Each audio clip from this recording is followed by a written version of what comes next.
Welcome back, Macbeth. You had a lot on your mind when we last talked. The weird sisters you ran into seemed to predict that you'd be king someday. And now you're meeting with your king, King Duncan, who wants to thank you for your victories on the battlefield. Yeah. So? Well, I don't know. That must be a little confusing. The thought is in your head that you could be king, and now here you are standing in front of your own king. What does he say? Well, let's see. He seems very happy to see you and goes on and on about how he'll never be able to repay you for what you've done today. He's just really, really appreciative. What can I say?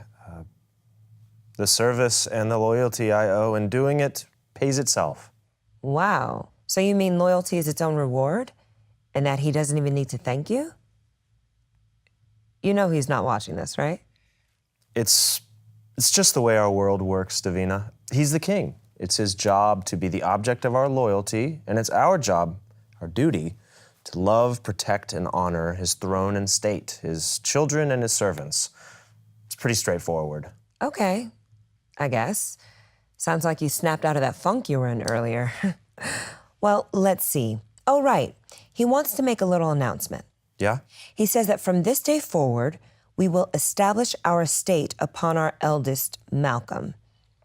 Establish our estate? He said that? Establish our estate? That's what it says here. And then he gives his son the title Prince of Cumberland. What does that mean? It means that he's announcing his son is officially heir to the throne, that his son will be king when Duncan dies. But that's the way it's supposed to work anyway, right? Doesn't the oldest son inherit the throne? Not usually. Not around here. This is a warrior society, Davina. You earn your kingship. By being great on the battlefield, for example. It helps. So this is big news. Just declaring Malcolm to be heir to the throne like that? I suppose. He's king. He can do whatever he wants. Your job is to just be loyal, you mean? You know, he's really not watching this.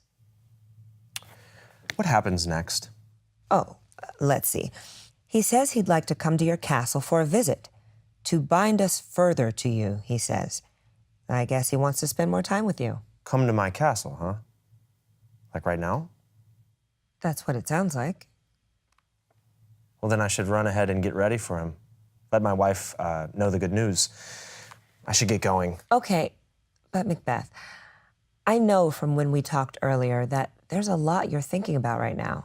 These witches, or whatever they were, have you thinking about kingship yourself, about you becoming king. And now Duncan has just announced that his son is heir to the throne, that he's Prince of Cumberland. You're standing in front of your current king and the person who will become king after him. What's going through your mind? I promise you, Duncan is not watching this. The Prince of Cumberland.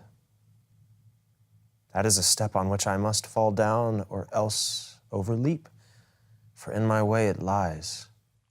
So you are still thinking about it, thinking about being king.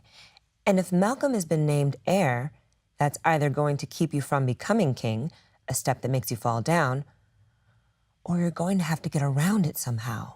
Leap over it, you say. But didn't you say earlier that you could just leave things up to chance? If the witches are predicting you'll be king, maybe you don't have to do anything but wait and see what happens.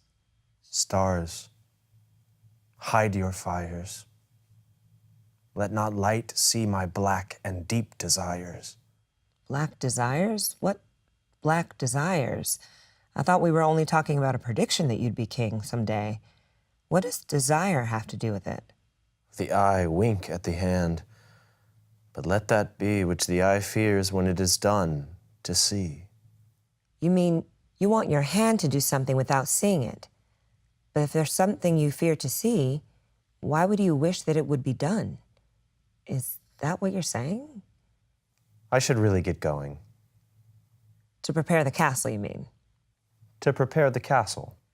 Of course. Thanks for taking the time.